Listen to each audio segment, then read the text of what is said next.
할렐루야. 따라합시다. 모든 것이 하나님의 은혜입니다. 오늘 우리는 하나님 앞에 추수감사 예배로 모였습니다. 사람들은 종종 이렇게 말합니다. 상황이 좋아지면 감사하겠다. 내가 잘 되면 충성하겠다. 그렇게 말합니다. 근데 성경은 전혀 그렇게 말씀하지 않습니다. 오히려 상황이 좋아지면 감사는요 더 어려워집니다. 왜 그럴까요? 교만해지기 때문에. 교만이 더 쉬워지고 하나님을 잊기가 더 쉬워진다고 성경은 그렇게 말씀하고 있습니다. 그래서 감사는 환경의 문제가 아니고 믿음의 문제입니다. 내가 어떻게 믿느냐에 따라서 감사할 수도 있고 그렇지 않을 수도 있다는 겁니다. 본문 신명기 8장 10절은 이렇게 말씀합니다. 같이 한번 읽어볼까요? 시작. 내가 먹어서 배부를 때에 여호와 너 하나님을 찬송하라. 이 말씀은 단순히 배부를 때만 감사하라 그런 뜻은 아닙니다. 잘못 오해하면 그럴 수 있겠지만 오히려 배부르기까지 하나님께서 함께 하셨다. 배부르기까지 하나님이 하셨다는 것을 기억하라는 말씀입니다. 배부를 때 감사하기가 어려운데 그럴 때 더 감사하라는 겁니다. 이스라엘은 출애굽 과정에서요 굉장한 고난을 겪었습니다. 굉장히 어려웠습니다. 굉장히 부족했습니다. 왜요? 먹을 것이 없어요. 또 뭐가 없어요? 물도 없어요. 또 뭐가 없어요? 길도 없어요. 얼마나 어렵겠습니까? 그런데 하나님께서 그런 가운데서 기적을 보여주셨어요. 어마어마한 기적을요 그들에게 내려주셨습니다. 어떻게까지 했습니까? 하늘에서요 만나를 내려주셨어요. 또 고기가 먹고 싶다니까 메추라기를요 떼거지로 보내주셨잖아요. 또 물이 없어요. 그 반석을 치니까 반석에서 물이 나왔잖아요. 그럼 어떻게 반석에서 물이 나옵니까? 왜 하나님께서 반석에서 물이 나게 하셨을까요? 그냥 어디서 흙더미 속에서 물이 콸콸 나오고 이러면 저기 막혔다가 터졌는가 보다 그럴 수 있잖아요. 그런데 바위에서 물이 나온다는 것은 하나님께서 하셨다는 것을 보여주시기 위해서 사람이 할 수 없잖아요. 그렇게 보여주시기 위해서 반석에서 물이 나온 겁니다. 반석에서 막 물을 냈어요. 또 낮에는요 덥잖아요. 그 사막이 얼마나 덥습니까? 그러니까요 구름 기둥을요 하루만이 아니고 계속 광야 40년 동안 하늘에서 구름 기둥을 쫙 펼치셔가지고 햇빛을 딱 막아주신 겁니다. 구름이 있으면 좀 덜 덥잖아요. 그죠? 그렇죠? 그 사막에는요 습도가 별로 없기 때문에 그늘에만 가면 시원해요. 하나님께서 구름 기둥을 펼쳐주셨어요. 또 밤에는 어떤 때는 영하 5도까지 내려간답니다. 잘못하면 다 얼어 죽잖아요. 그러니까요 하늘 전체에다 불기둥을 쫙 펴가지고 불기둥을요 광야 40년 동안 인도해 주셨습니다. 다 누구 덕입니까? 하나님 덕이죠. 택함을 받은 이스라엘 백성들, 출애굽한 이스라엘 백성들은요 매일매일 하나님의 기적을 맛보면서 그들은 살았다는 겁니다. 얼마나 여러분 감사합니까? 그렇습니다. 사람이 보기에는 광야는요 결핍의 장소입니다. 부족한 것 투성이죠. 그런데 믿음으로 보면 어떨까요? 광야는 하나님의 은혜를 배우는 장소입니다. 출애굽한 백성들이 말입니다. 1950년 6월 25일 날 한국 전쟁이 났습니다. 6.25 동란이 일어났습니다. 그 피난길에 한 젊은 어머니가 세 아이를 데리고 피난을 가고 있었어요. 근데 피난 어디로 갔냐? 부산으로 내려가고 있었어요. 그런데 계속 북한 공산군들이 쳐내려 오니까 갈 곳이 없잖아요. 부산으로 이렇게 가고 있었어요. 그런데 이 젊은 어머니는 남편을 전쟁에서 잃었어요. 그래서 가진 것이라고는 작은 보자기 하나와 아이 3명의 아이뿐이었습니다. 가진 것이 아무것도 없어요. 뭐가 제일 필요할까요? 먹는 거겠죠. 먹을 게 떨어졌어요. 그러니까 아이들은요, 인정사정 안 봐줍니다. 지금이 전쟁 상황이고 먹을 것이 없을 수밖에 없다는 걸 이해 안 합니다. 그러니까 어떻게 해요? 계속 우는 거죠. 왜요? 배고프니까. 저는 살아가면서 이틀을 한번 굶어 봤거든요. 금식한 거 말고. 금식은 3일 돼봤는데 이틀을 굶어 봤는데 와, 진짜 하늘이 노랗더라고요. 진짜로 노랗더라고요. 근데 이 어린 아이들이 이 배가 고파 이렇게 우는 모습을 어머니가 보면 어떨까요? 진짜 마음 아프겠죠. 나는 굶어도 좋은데 아이들은 먹이고 싶잖아요. 근데 이 어머니가 하나님을 믿는 사람입니다. 근데 그날 피난 중에 막 또 그 겨울에 눈보라가 치는 거죠. 눈보라가 치는 가운데 어떤 한 창고에서 이들이 이제 귀가하게 됐어요. 거기서 어머니가 우는 아이들을 보고 너무 가슴이 아파서 기도를 했다고 합니다. 뭐라고? 하나님, 오늘 저녁만이라도, 다른 건 접어두고요, 오늘 저녁만이라도 이 아이들이 굶지 않게 해달라고 그렇게 기도했다고 합니다. 그런데 문틈으로 이렇게 보이는데 누가 이게 뭘 툭 떨어뜨리고 가더래요.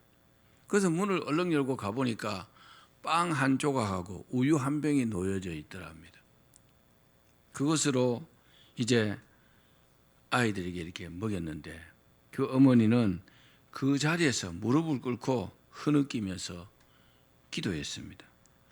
하나님, 이 빵 한 조각이 저희 가족에게는 만나이며 살아갈 희망입니다. 살아갈 힘입니다. 진심으로 감사합니다. 그랬답니다. 그 어머니는 그날을요 평생 잊지 않았다고 합니다. 왜냐? 광야 같은 그 피난길에서 하나님이 친히 만나를 보내주셨기 때문입니다. 우리도요 살아가면서 내 힘으로 할 수 없을 때 하나님께서 기적을 베풀어 주신 때가 너무나 많습니다. 그럴 때 어때요? 잊을 수 있어요? 잊을 수 없어요. 그럴 때 나오는 말이 무슨 말입니까? 하나님 감사합니다. 하나님 감사합니다. 그 말밖에 안 나오겠죠.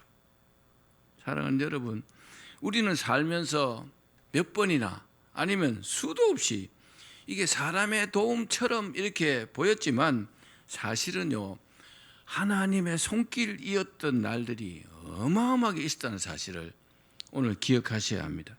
우리는 그 은혜를 오늘 다시 기억하는 그런 날이 되기를 바랍니다.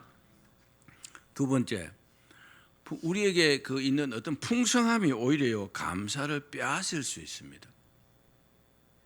역설적이지만 힘들고 어려우면요 작은 일에도 이렇게 감사할 수 있지만 내가 너무 풍족하고 풍성하면요 감사를 잃어버릴 수가 있다는 사실입니다. 우리 신명기 8장 12절에서 14절 말씀 읽겠습니다. 시작. 내가 먹어서 배부르고 아름다운 집을 짓고 거주하게 되며 또 내 소와 양이 번성하며 내 은금이 정식되며 내 소유가 다 풍부하게 될 때에 내 마음이 교만하여 내 하나님 여호와를 잊어버릴까 염려하노라. 여호와는 너를 애굽 땅 종되었던 집에서 이끌어내시고. 아멘. 그렇습니다. 하나님은 우리가 풍요한 때에 더 큰 위험이 있다고 그렇게 말씀하십니다. 뭐라고요? 내 마음이 교만하여 하나님을 잊을까 염려하노라. 그러니까 이 시대는 과거보다요 물질적으로 엄청 풍요해졌습니다. 풍성해졌습니다. 제가 어릴 때는요 정말 쌀밥도 잘 못 먹은 때가 있어요. 당연히 보리쌀을 섞어서 이렇게 먹는 것이 당연하다고 느꼈습니다. 지금은 그렇지 않잖아요, 그죠? 얼마나 여러분 풍요해졌습니까? 풍성해졌습니까? 사람은 부족할 때 하나님을 찾습니다. 내가 어렵고 힘들 때요 하나님 하고 하나님 아버지 하고 막 그렇게 기도하며 하나님을 찾습니다. 근데요 배부르면 어떨까요? 아무래도 덜 찾게 되고. 왜 그럴까요? 마음이요 딱딱해지는 거죠. 초기에 그 한국 교회가 엄청나게 여러분 뜨거웠습니다. 한국 교회가요, 뜨거움으로 가득했어요. 그것은 가난했기 때문이 아니고 특별한 이유가 있었습니다. 뭘까요? 감사를 잃지 않았기 때문입니다. 힘들고 어렵게 살면서도 은혜 베푸신 하나님께 감사하는 그 마음이 있었기 때문에요. 그걸 바탕으로 기도를 하니까 교회가 막 확 뜨거워진 겁니다. 옛날 어느 시골 교회에 나무꾼으로 일하는 집사님이 있었다고 합니다. 하루는 아들이 물었습니다. 아버지, 우리는 왜 맨날 보리밥만 먹어요? 뭐 그럴 수 있잖아요, 그죠? 아이들이 뭘 압니까? 그러니까 아버지는 말없이 손을 꼭 모아서 기도했습니다. 뭐라고요? 하나님, 오늘도 이 보리밥을 먹게 해 주셔서 감사합니다. 그러니까 그때 아들이 눈을 감고 기도하다가 눈을 떴는데 눈물을 막 흘리더랍니다. 이 아들의 눈에 뭐가 보인 겁니다. 뭐가 보였을까요? 그 아버지가 손을 꼭 잡고 기도하는 그 손이 보인 겁니다. 그 손을 보니까 손이 막 상처투성이거든요. 나무를 하다가 찍힌 그 손, 상처투성이 손이 보였고, 그리고 굳은 살이 빽빽하게 박혀있는 그 손을 본 겁니다. 그 굳은 살이 밥 한 숟가락의 은혜였던 것입니다. 그래서 아들이 눈물을 막 흘렸다고 합니다. 여러분, 우리는 종종 풍성함 속에서 이 굳은 살의 은혜를 잊어버릴 수 있습니다. 세 번째는 감사를 잃으면요, 우리의 삶 전체가 흔들립니다. 감사를 회복하지 못하는 사람들은 정말 어렵습니다. 그래서 우리가 믿음을 회복해야 되지만 다른 것보다요, 감사를 회복해야 돼요. 내 마음속에 하나님 은혜에 대한 감사가 있느냐 없느냐, 이게요 굉장한 관건이 된다는 겁니다. 신명기 8장 19절 20절 말씀 읽겠습니다. 시작. 내가 만일 내 하나님 여호와를 잊어버리고 다른 신들을 따라 그들을 섬기며 그들에게 절하면 내가 너희에게 증거하노니 너희가 반드시 멸망할 것이라. 여호와께서 너희 앞에서 멸망시키신 민족들 같이 너희도 멸망하리니 이는 너희가 너희의 하나님 여호와의 소리를 청종하지 아니함이니라. 아멘. 그렇습니다. 감사가 없는 사람은 절대로 하나님의 은혜를 볼 수 없어요.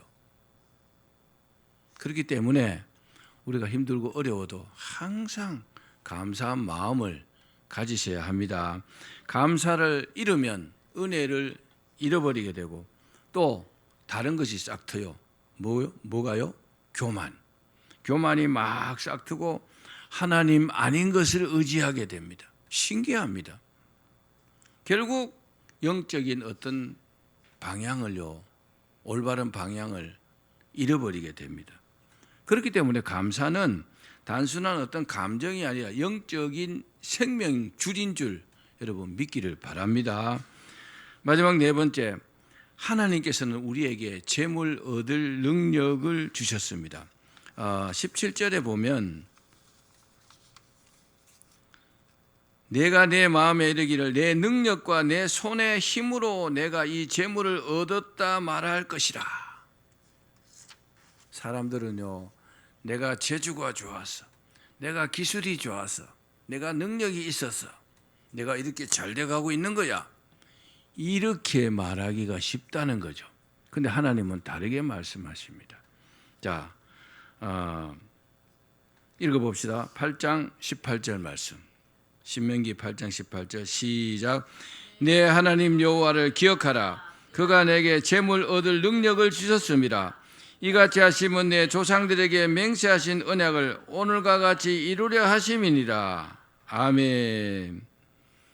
내가 잘되고 똑똑하고 내가 막 풍성하고 이 모든 것이요 내가 이루었다, 이렇게 말하는 순간에 내가 교만하다 이렇게 말하는 것과 동일합니다.